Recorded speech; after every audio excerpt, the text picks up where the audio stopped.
Bonjour à tous. Je devais vous parler du bateau de la lumière à la célébration de Michael, mais on a tellement de choses à faire que j'ai pas pu prendre le temps pour ça. Mais c'est très important qu'on avance ensemble dans une plus grande compréhension du bateau de la lumière, parce que ça doit devenir de plus en plus évident pour tous, clair, ça doit devenir réel. Ça veut dire que dans notre mode de vie, notre organisation, les étapes de notre vie, on doit de plus en plus avoir ça clairement pour que ça devienne notre âme commune. Le bateau de la lumière, Olivier l'a dessiné plein de fois, mais je le reprends quand même parce que je vais en parler seulement, je vais parler que de ça.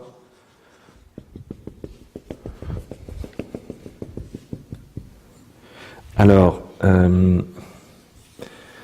j'ai pas l'habitude comme lui de le dessiner, mais je vais essayer de bien le faire quand même.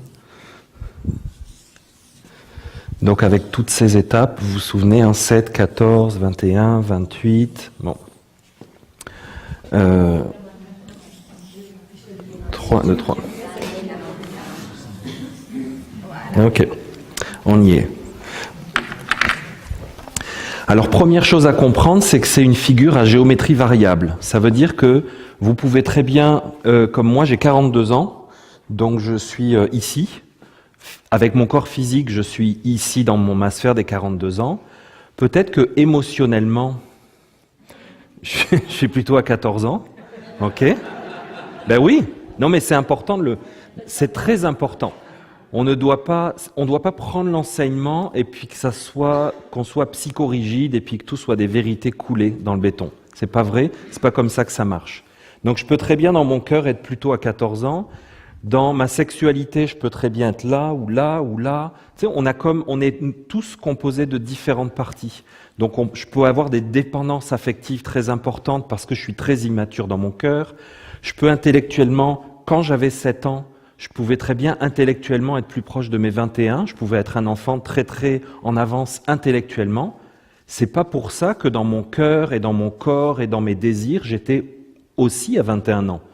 Donc nous tous, il faut accepter de savoir que on est à des moments différents. Et puis peut-être que j'ai 42 ans aujourd'hui, mais peut-être ça fait longtemps moi que j'ai 42 ans parce qu'à 19 ans j'étais déjà dans un village essénien. Ok ? Donc dans mon corps physique, ça fait longtemps que j'ai 42 ans, je suis super vieux. Ok ? Peut-être que j'aurais pu avoir 60 ans et puis découvrir les Esséniens et être ici, avoir 0, naître. Donc tout ça, c'est extrêmement variable. Okay ? Ça, c'est la première chose qui est importante de comprendre.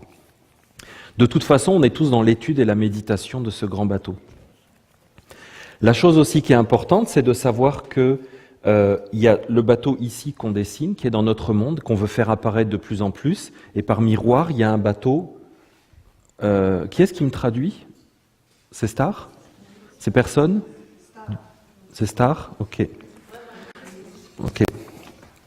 C'est qu'il y a un bateau aussi dans l'invisible, dans l'au-delà. Donc, de la même façon qu'il y a quelque chose ici, il y a quelque chose dans l'au-delà. C'est hyper important. Ils sont aussi importants l'un que l'autre. Vraiment. C'est vraiment comme deux côtés. Alors on essaye de s'organiser de plus en plus parce que Olivier, à travers son cheminement, il a fait apparaître toutes ces étapes. Okay ?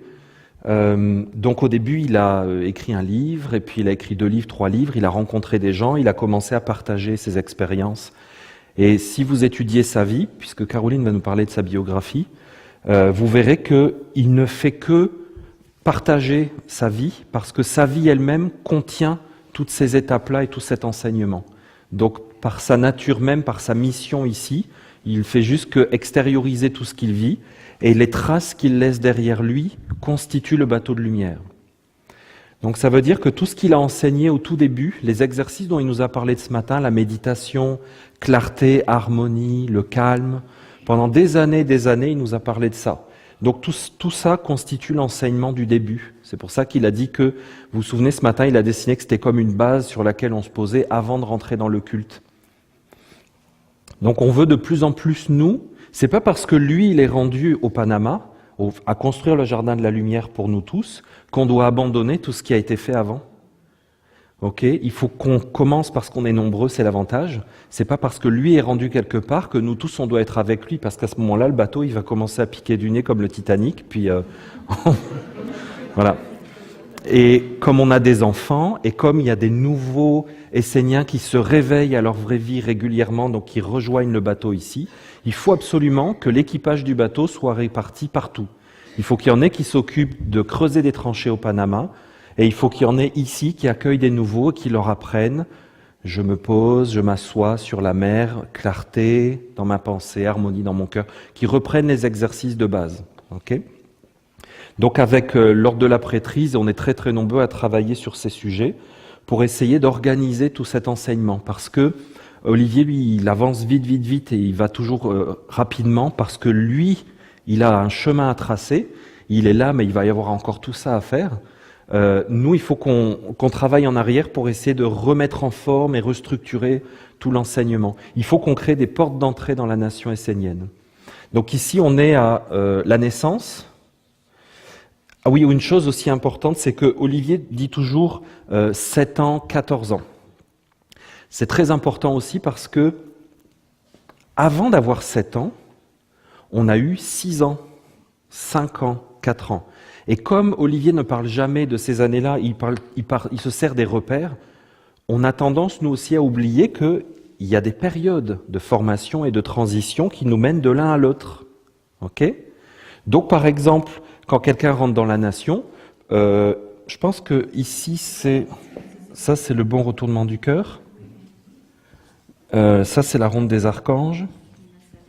Ça, c'est les masalas. Bon, c'est l'étude. Hein.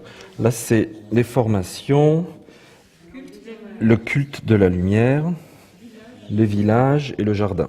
Bon. Quelqu'un rentre ici, il nous rencontre, il fait le bon retournement du cœur. Il a une distance à parcourir.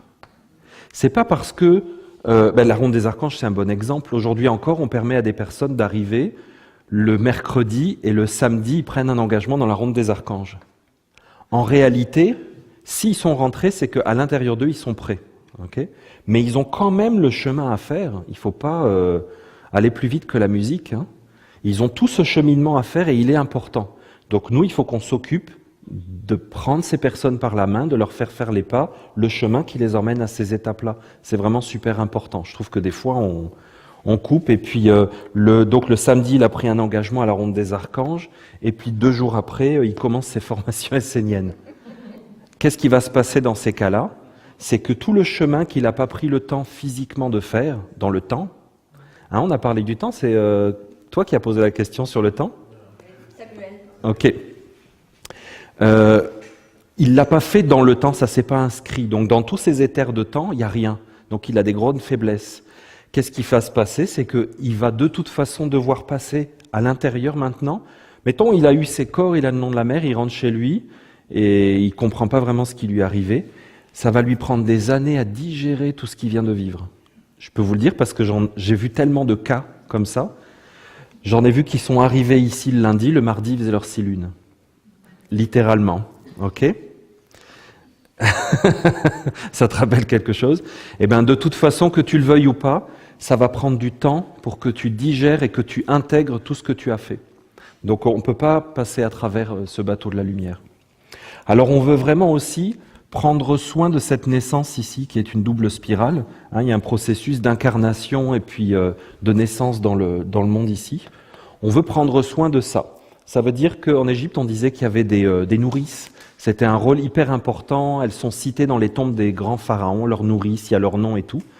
Et puis, les archéologues ne comprennent pas bien parce que des fois, elles changent de nom. On dirait qu'il y en a plusieurs. Alors, ils disent, oh, en fait, c'était des prêtres, peut-être des vestales, des femmes, qui nourrissaient leur corps subtil, qui les nourrissaient, qui s'occupaient d'eux. C'était des éducateurs, des éducatrices. Donc être une nourrice, être une accoucheuse et tout ça, ce sont des processus qui sont liés à la naissance, physique mais aussi intérieure, spirituelle. Donc on veut prendre soin, ouvrir des portes pour que des personnes puissent embarquer sur le bateau de la nation essénienne. Donc il y a le bon retournement du cœur qui est ici, mais une personne peut très bien être rencontrée et elle fait le bon retournement du cœur tout de suite. Et puis, c'est comme ça qu'elle peut rentrer dans le bateau de la lumière. Mais une fois qu'elle a fait le bon retournement du cœur, actuellement, on lui propose de directement faire la ronde des archanges, c'est-à-dire d'avoir 14 ans, c'est ça? Ça prend une maturité quand même. Hein 7 ans et 14. C'est 0,7. Ok. En tout cas, on propose directement la ronde des archanges, qui est quand même un grand engagement et tout ça. Il faut repenser vraiment à la vie d'Olivier, le nombre d'années que ça lui a pris pour créer, comprendre et mettre au point tout ce qu'on fait aujourd'hui. Et donc, regarder ce qu'il a fait entre, ok, pour voir ce qu'on peut aussi transmettre à tout le monde. Oui. Le bon retour du monde du cœur, c'est la porte d'entrée de la ronde des archanges. Oui. C'est-à-dire ça, quand on fait le bon retour du monde du cœur, on est dans la ronde des archanges. Ouais. On est dans la nation essénienne. C'est un peu ambigu parce que la ronde des archanges, dans le fond, c'est le cercle de l'année. C'est notre temps. Nous, on veut sortir du temps humain et on veut rentrer dans un temps divin. Ok, donc dans un Dieu qui est resté fidèle à Dieu. Comme on a dit que le temps, c'est un Dieu déchu. Ok, nous, on veut rentrer dans un temps qui est resté fidèle à Dieu. Et ce temps, on l'appelle la ronde de l'année, la ronde des archanges. Ça veut dire que chaque jour, Dieu est honoré. C'est le pharaon Akhenaton qui avait créé un temple assez unique. Il a été vraiment détruit après, mais il avait créé une immense cour avec 365 énormes blocs. Et chacun des blocs, c'était un dieu. Et 365, ça vous rappelle quoi? Ça veut dire que pour lui, chaque jour était une divinité à honorer. Donc il voulait honorer Dieu dans chaque jour de l'année. C'est pas mal, hein? On retourne son cœur à Dieu dans le beau retournement du cœur. Oui. Et on donne à la personne quelque chose, un mandala, un évangile, des choses comme ça. Oui. Mais après, tu rentres dans la ronde des archanges pour prendre l'engagement. Tu n'es pas dans la ronde des archanges, même après le beau retournement du cœur. Non. Quand tu rentres dans la ronde des archanges, tu prends un engagement. Ça veut dire que tu as été suffisamment éduqué pour comprendre, par exemple, que l'homme tout seul n'est rien, que s'il ne porte pas une vertu, une qualité, il n'a pas vraiment d'existence. Okay, il y a toute une éducation qui t'amène d'un point à un autre. Okay, donc nous, c'est là-dessus qu'on travaille en ce moment pour voir comment on transmet cette éducation, comment on explique ça, qu'est-ce qu'on en transmet, comment on structure l'explication, comment on permet à un humain de se rendre du point A au point B. Ok ? Donc, il y a des mondes ici. Ah oui, quelque chose que je voulais vous dire aussi qui nous apparaît maintenant. C'est que les formations esséniennes, on est dans la ronde des archanges, on va dans les masalas, on fait des rituels, on commence à s'éduquer sur l'art de faire des rituels, et on a envie de faire les 4 corps, de recevoir le nom de la mère et tout ça. Ici, il y a les 6 lunes avec l'alliance avec l'ange. On s'aperçoit maintenant qu'en fait, ce processus de formation, on ne le fait pas qu'une seule fois, en vrai. C'est comme la naissance, c'est comme la mort. C'est aussi des processus qui arrivent tous les jours, toute notre vie, et il y a des grands passages dans notre vie. Je suis sûr que nous tous, on pourrait, si on réfléchit à notre vie, on se souvient de moments où on a vraiment vécu des morts et des renaissances. On a vécu des grandes étapes dans nos vies.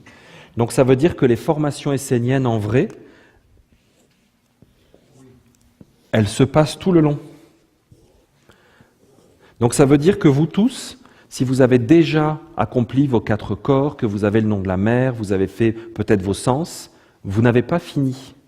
Vous pouvez, et on veut l'organiser concrètement, revenir ici en été, continuer à vous former.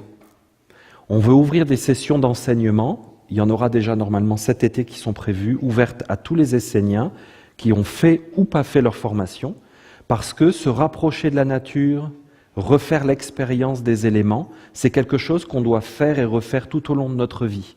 Parce que même si vous avez fait votre corps de terre, vous vous êtes approché de la terre, probablement qu'un an ou 2 ans après, vous n'allez pas refaire les mêmes expériences.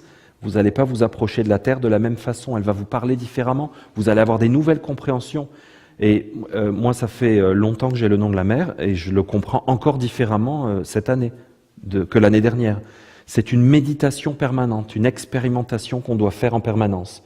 Donc on veut ouvrir ces formations tout le temps, toutes les années, pour que vous tous, vous puissiez sans arrêt revenir et vous former, vous pratiquer, vous entraîner, recevoir des nouvelles compréhensions. Parce qu'avec en plus la masse d'enseignements qu'Olivier a donné depuis des années, c'est ça, il y en a encore à découvrir. Oui. Il y a quelque chose aussi d'intéressant que je voulais dire, c'est qu'il y a une espèce d'écho avec, vous savez, ici, Olivier nous a déjà montré les planètes, avec le Soleil qui est ici. Vous savez, il a expliqué la Lune, Vénus, tout ça, il a parlé de ce passage dans l'au-delà aussi. Et il y a une espèce d'écho, c'est-à-dire que quand on est arrivé ici, en réalité, ça va éveiller un écho ici. Quand on arrive à ici, ça va éveiller un écho ici. Et ok, ça veut dire qu'au niveau du jardin, on a un écho qui se produit ici. Et ce qui est intéressant, ce phénomène de miroir, il est très intéressant de le noter parce que ça veut dire que plus vous réussissez dans votre vie à incarner l'enseignement, à le travailler pour le réaliser jusqu'à avancer de plus en plus, si vous réussissez même à faire l'expérience de la retraite dans le jardin de la lumière, plus votre mémoire va se réactiver même sur le chemin de l'incarnation. D'accord ? Ça veut dire quoi ? Ça veut dire que si vous vous approchez un petit peu de l'enseignement essénien, vous faites le bon retournement du cœur, vous lisez quelques livres, vous allez à quelques rituels et c'est fini, vous allez avoir un petit éveil après la mort et puis plus grand-chose va se passer. La mémoire va s'éteindre. Donc plus on incarne, plus on fait l'expérience de l'enseignement, plus notre mémoire va nous accompagner. Donc si vous êtes rendu au Jardin de la Lumière, probablement que en naissant, vous allez vous souvenir de votre engagement et vous allez vous souvenir du monde de la lumière et donc très jeune, vous allez rencontrer l'enseignement essénien. Plus vous le réalisez puissamment sur la terre dans votre vie, plus dans votre prochaine vie, la mémoire va vous revenir vite et vous allez éviter de perdre du temps. Ça donne envie, non? Alors, voilà. Alors j'y viens, c'est que ce phénomène d'écho, il est très important parce que si tu travailles ici, par exemple, toi tu es un essénien et puis tu accompagnes des gens au bon retournement du cœur, tu leur fais découvrir la nation essénienne, tu es en résonance avec ceux qui sont en train de partir. Ok ? Il y a un effet de miroir. Et pour que, je vais prendre celui-ci par exemple, pour qu'il y ait, quand on est dans les masalas, qu'on active les rituels, on active les paroles, il y a une résonance dans les mondes divins. Si vous mourrez, que vous allez dans des mondes de l'au-delà, et que vous allez fondre, comme du sel dans l'eau, vous allez fondre et disparaître. Vous avez une chance, tout d'un coup, vous êtes dans un monde où il n'y a aucune matière, aucune forme, aucune couleur, aucune lumière, rien. Tout à coup, il y a un son qui va venir, et par exemple, vous allez entendre la parole, vous allez entendre « Ave Mariam, Ave Mariam », juste ça. Mais comme vous êtes dans un monde où il n'y a pas de son, pas de couleur, pas d'odeur, pas de matière, juste ce son, ce chant va emplir tout votre monde, vous allez être entièrement dans cette parole et vous allez la suivre, vous allez suivre ce chant, parce qu'il n'y a rien d'autre là où vous êtes. Ok ? Donc vous ne savez pas qui vous êtes, vous ne savez pas où vous êtes, vous ne savez pas dans quel temps vous êtes, vous suivez juste cette parole. Pourquoi elle apparaît dans l'au-delà et pourquoi elle est capable de venir vous chercher? Parce qu'il y en a qui sont en train de la chanter dans une masala. Et ils ne la chantent pas mécaniquement, mais ils sont dans leur cœur, ils sont vibrants et puis ils rentrent dans le chant, ils le font vivre sur la terre, ça résonne et ça apparaît ici. Et donc, qu'est-ce que ce chant fait? Il vous constitue un véhicule. Et là, on sort du temps physique, ça veut dire que peut-être, pendant 50 ans, vous allez passer 50 ans dans ce chant. Ave Mariam. Et vous vivez dedans.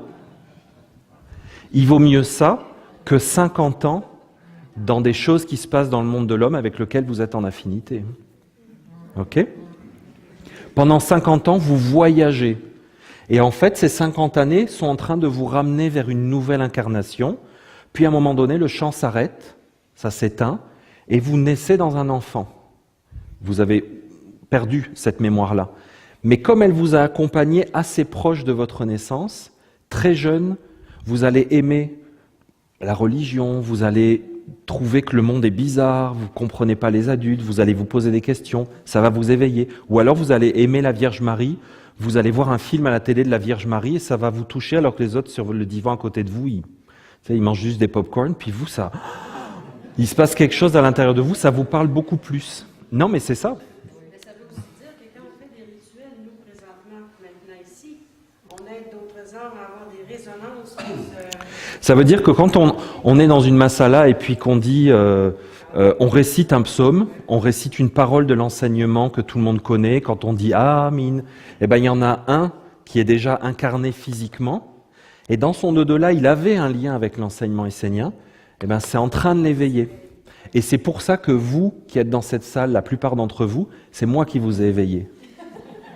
Parce que où est-ce que vous étiez en 1991 ? Eh bien, moi, j'étais avec Olivier, je disais « Amin ». Eh oui. Eh oui.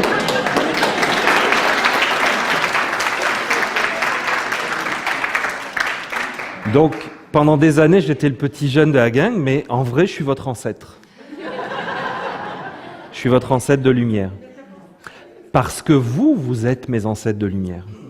Et par exemple, quand moi j'étais dans le ventre de ma maman, et quand j'avais 5 ans, que j'étais à l'école déjà, il y en a beaucoup parmi vous, en vrai, qui lisaient. Vous lisiez la Bible, vous lisiez des livres de la Rose-Croix, des francs-maçons, vous lisiez des livres d'alchimie, vous vous posiez des questions, ok ? Vous faisiez du Reiki, tout ça. Tout ça, ça m'éveillait, et ça m'a permis de retrouver mon chemin. Donc on est complètement interconnectés, et nos actions physiques, elles ont des résonances dans le monde physique, et dans l'au-delà aussi. Donc par exemple, Mamie Agathe, pour ceux qui l'ont connue, qui est déjà dans l'au-delà, à un moment donné, il y a quelque chose qui va venir la chercher. Peut-être que ça sera que dans 100 ans, on ne sait pas. Okay ?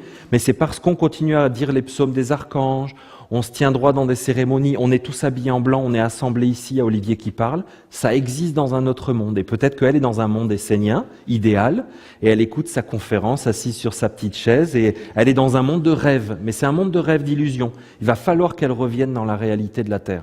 Okay ? Mais on entretient tout ça.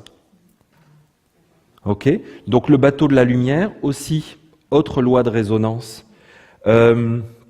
Par exemple, moi jeune, j'habitais dans les villages esséniens, j'étais déjà ici, je travaillais dans les éditions, je devais gagner 400 piastres par mois, et je m'en foutais complètement. Okay ? Il y en a d'autres comme Christian qui est ici à la caméra, lui il vivait en ville, et il travaillait, il gagnait sa vie, et avec son argent, il achetait des livres et il payait des séminaires ici. Donc grâce à lui, j'ai pu vivre toute ma jeunesse, même assez tard, dans un village essénien, à me dédier entièrement à l'enseignement essénien et à construire notre école. Ok ? Aujourd'hui, Christian, il est à la retraite ici. C'est un prêtre de la 4. Il peut se dédier entièrement à sa passion qui est l'enseignement essénien. Et moi, je suis où ? Je suis revenu avant le mât et je suis en train de travailler parce qu'il faut que je fasse vivre ma famille. Voilà. Donc, ben oui, mais c'est le fun de voir que on peut tous être chacun à des niveaux différents et on fait une partie du travail. Et qu'il faut qu'il y en ait qui soient là, il faut qu'il y en ait qui soient là, il faut qu'il y en ait qui soient là, et qu'il ne faut pas qu'on se reproche des choses les uns aux autres. Ok ? Moi, j'ai été éduqué par Olivier Manitara sur les chantiers à Terra Nova. On a construit des maisons pendant des années, puis on travaillait en très très petit nombre avec quasiment aucun argent. Je me souviens, au bout de plusieurs années, on a décidé d'acheter une scie électrique, vous savez, ronde, là, qui coupe les planches. Puis ça a été une grosse discussion, est-ce qu'on l'achète ou pas, parce qu'on n'avait tellement pas d'argent, pour nous c'était un achat du luxe, tu sais, c'était superflu, on coupait tout à la main. Pour vous dire d'où on vient, ok ? Et bien sur les chantiers, ce qu'on s'aperçoit, parce que bien sûr, il n'y avait pas on n'était pas une compagnie avec un directeur qui nous disait « toi tu fais ça », il n'y avait pas de chef. Spontanément, chacun devait occuper des places différentes sur le bateau en disant bon, qu'est-ce qu'on fait, tout ça. Et on se rend compte qu'on a tous nos talents, on a tous nos capacités, tout ça, et que c'est le bateau lui-même qui doit nous dire où on doit être et qu'est-ce qu'on doit faire. Okay ? Si on s'aperçoit qu'on est en train de clouer des planches, mais il n'y a personne qui les coupe à l'avance, un jour, il y en a un qui va dire moi je vais les couper à l'avance, puis pendant ce temps, vous allez les clouer, ça sera plus rapide. Tu sais, ça se fait comme spontanément, naturellement. Donc je trouve que nous, on travaille fort pour essayer de mettre en place des cases dans lesquelles chacun de vous pourrez vous mettre si c'est quelque chose que vous sentez, qui vous correspond, qui vous va bien. Alors, on est dans le monde des affinités. Pour ceux qui... Oui. On a les Écritures ici. Puis on a les alliances. Donc ça veut dire que dans le monde des alliances, pour chaque chose, ok, pour chaque partie, au-dessus, il y a ces mondes. Partout, ok. Dans le monde des alliances, on a des prêtres de la 4e marche qui garantissent que ce qu'on fait, c'est uni au monde divin, c'est pur, c'est vrai, c'est clair, c'est correct. Dans le monde des alliances. Dans le monde des Écritures, qu'est-ce qu'on a? On a des écrits, on a des hiérogrammates, on a des textes de référence, on a des psaumes d'archanges, on a des références, on a des écrits. Et dans le monde des affinités, on est sur le plancher des vaches, puis on fait le travail. Et ça, ce sont des équipes aussi. Par exemple, moi j'ai une bonne connaissance des écrits de la nation essénienne, je peux vous expliquer beaucoup de théories de choses. Ça pourra aider celui qui est dans le monde des affinités. Mais si j'ai pas de prêtres de la 4e marche au-dessus de moi qui font les cultes et qui me protègent, je suis en danger. Parce que je peux très bien tout d'un coup me mettre à vous raconter n'importe quoi et à faire rentrer des choses pas claires dans l'enseignement. Donc c'est très très important qu'on soit ensemble. Et si vous voyez quelqu'un qui a naturellement une prédisposition à faire les cultes, par exemple, à garder les alliances, eh bien il peut être très imparfait dans les autres domaines de sa vie. Il peut ne pas être fort dans le monde des affinités. Il peut par exemple être excellent pour faire des invocations et très nul en relations humaines. Ok, donc à ce moment-là, ça ne sera pas un bon enseignant ou il ne sera pas bon pour prendre soin des autres. Ce n'est pas sa force. Par contre, on peut avoir quelqu'un qui est super bon pour prendre soin des autres, accueillir les autres, être patient, leur expliquer, et complètement incapable d'être dans un temple à faire des invocations. Donc c'est important de vous connaître vous, chacun de vous, c'est quoi vos talents, vos forces, et puis de les assumer, de savoir qu'on est tous ensemble dans un bateau. D'accord ?